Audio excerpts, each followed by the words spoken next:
Good to see you.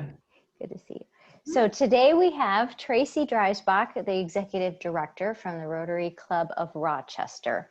So Tracey, tell us a little bit about what is happening with the Rotary Club of Rochester. Oh, Anna, we're trying to do as much as we can, just as everybody else, to keep members connected. Last night we actually had, with one of the local distilleries, we had a cocktail making class that was done on Zoom. People were able to learn how to make the bee's knees or the Moscow Mule. So they ordered kits and they were delivered to them or picked them up from the local distillery. And we had some folks learning how to make some fun drinks and having some social time. We're just trying to we're doing a chocolate tasting class, very similar, coming up in October, where we're trying to support some local businesses, but also doing, buying their products, but also doing some Zoom stuff. And then in November, we're going live. We're doing a live cooking class down at the New York Kitchen, down in Canandaigua, New York, which is right in my backyard. And we are doing the Seven Fishes dinner. So one of our members owns a Guglielmo pasta sauce. And so he is the chef and works with one of the other chefs, and we do his class every year. It's just a lot of fun. So they've cut the numbers in half, but 12 of us get to go and have a little fun doing that cooking class. We're excited to be live doing something like that. So we've been doing those activities. We've been doing weekly meetings via Zoom. We just sent a survey out to our members to ask. We're able to do some in-person meetings, about 50 people. And so one of the golf courses that is local is willing to host us. And so we asked our members if they would be willing to, with extra precautions and, following all the guidelines, are you ready to start meeting in person? And 70% were, yes, please get me in person. So I think we're going to target, we're talking right now, probably the end of October to really start bringing in and doing them, and doing a signed reservation. You have to make, you have to pay for your lunch, because we don't do the prepaid lunches. So you have to pay for your lunch, so I know you have your spot, and then I can, it does my tracing that's needed, and it does all the other things that go along with it. But I think folks are really starting to get ready to want to start meeting in person.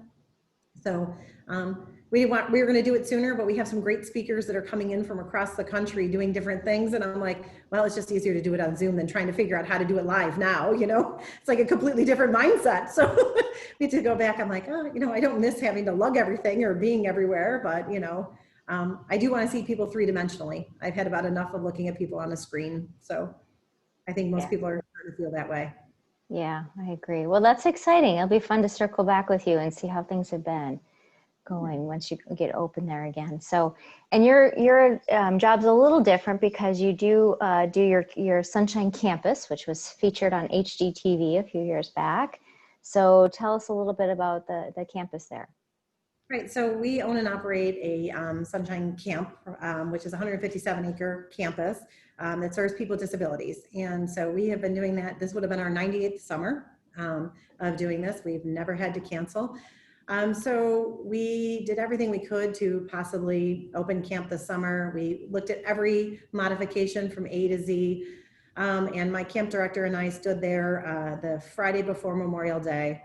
And after having a conversation with our local health department, our governor hadn't made a call on anything yet. And we just felt like we needed to let our families know what we were going to do. They were asking, reaching out, and they also had to make plans. Many of them rely on a week-long respite that we take care of their child, to do other things, or for daycare coverage so that they can go to work, or whatever it shall be. So we stood there the Friday before Memorial Day and got off the phone, and our friend who works at the health department, I said, I need you to ask me the tough questions. I said, because Brandy and I are so close to it. And, I ran the camp 10 years before becoming the executive director. And, it's a passion. I love it. And the thought of having to say no to these campers was just devastating to me.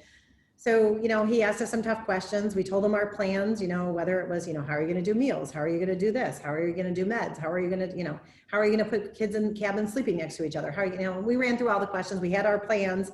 But at the end of the day, ultimately, I just kept saying, we're serving people with disabilities and children, and they are compassionate, and they want to hug, and they want to, run up and, I can't guarantee that they're going to wear a mask, and I can't guarantee that they're going to stay 6 feet away from each other. And nor should I expect that, because that's not what camp is about. So we had to make the call.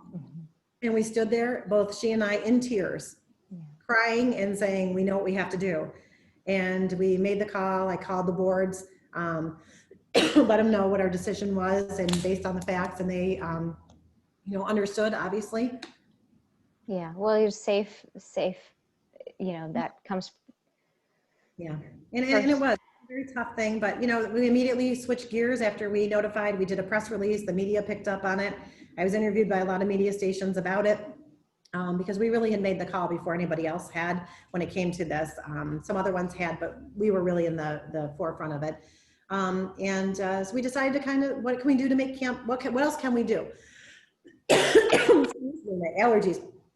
What else can we do? And we decided we were going to do camp in a bag. And so we quickly ordered all these fun things, and we did camp in a bag, and we invited our camp staff, who were devastated they couldn't work this summer, to help us deliver these to our returning campers. And our new campers, we mailed them to them because they didn't really have a relationship with counselors yet. But we had our camp, we had a day, and we went out, and the pictures and the stories, and I think it was as much needed for the staff as it was the campers. I got to deliver some to some of my campers that I've known forever, and it was just, it was so special, and it was so, it was just appreciated. The campers were missing that opportunity, but, we had little camp craft activities. We put, sunglasses and, just other fun activity things in there, Frisbees and stuff with our logos on it. And I think it was something that was really well received. And then we came up with other ideas. We held 2 chicken barbecues at camp, where we opened it up. The camp's, like I said, 157 acres. We let people come on campus, eat their picnic dinner, and we sold out both times of our chicken dinner and made a little money, but it really wasn't the point of it. The point was just to engage with the community and the families. We hosted a concert a couple weeks ago. We had a band come out and play, and we did an outdoor concert. And we had about 70 people come out for that. And that too was great and well received. And then we started opening the camp up on Thursday nights for our campers. And so every Thursday night we allowed 25 people to come on camp, and they could use our splash park, our mini golf, and our playground, or just hike through the campus. And it was sold out every time. Every time my reservations were 25 people. They brought picnic dinners, and it was just an opportunity to stay connected. So we just tried to think creatively. And then we said, well, let's take advantage of the fact that we've never had an opportunity in 98 years to not have the doors open. And we did a lot of upkeep and some renovations that we've been wanting to do that we've been phasing in. We took some of the operational money this year and put it into, instead of renovating one of the cabin bathrooms, we did 3 instead of, so we did some things that we wanted to do because we're gearing up for our 100-year celebration. So we said, well, let's take advantage of the fact that we've got this opportunity, and that's kind of what we did with camp. Yeah. So your club celebrated 100 years already, but this is the camp's 100 years. Okay. Well, how special is that? Yeah, it's hard to believe. You think our club started the Sunshine Camp 10 years after the origination of the club. And that's a huge task to take on. So in 1922, they started this program, and we're going to be celebrating 100 years coming up in 2022. Well, that's exciting. And so Rochester's been in the news lately. And I know your husband's with the sheriff, the Department of Corrections, and you and your family, and he's safe. We are. That's good. I know your club is looking at getting some, addressing some of the topics in your community too. Yeah. So it's a really trying time, not only in our community but other communities around. And we're hoping that there can be some peaceful resolution to what's happening right now. There's a lot of things going on, and it's we're trying to figure out as a club who the right person is to come in and address the club. There's a lot of politics that are happening right now in the city, and so we just want to make sure whoever we bring in is not coming in with a political platform, that they're really coming in to talk about the heart of what's going on and the issues, and whether it be reforming, police, reforming some of the actions that are happening in the city, and taking some of the looks at that. But, it's, and we have a very strong relationship in Rochester Rotary with our city police department as well. So, we are supportive of, both sides of what's happening. We're very big in working in in the city school district. We have an adopted school that we've adopted for 26 years, and we have a scholarship program that's going on nearly 20 years of working with students from school number 8 and providing college scholarships and mentorship all the way through from 5th grade on.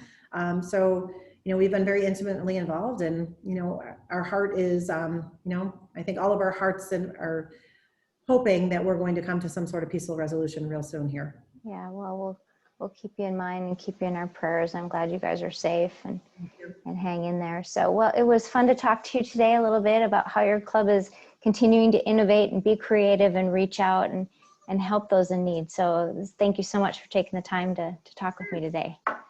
Well, thank you. Thanks for the opportunity. It's good to see everybody virtually. So hopefully we'll see each other soon. Yeah, thank you. All right.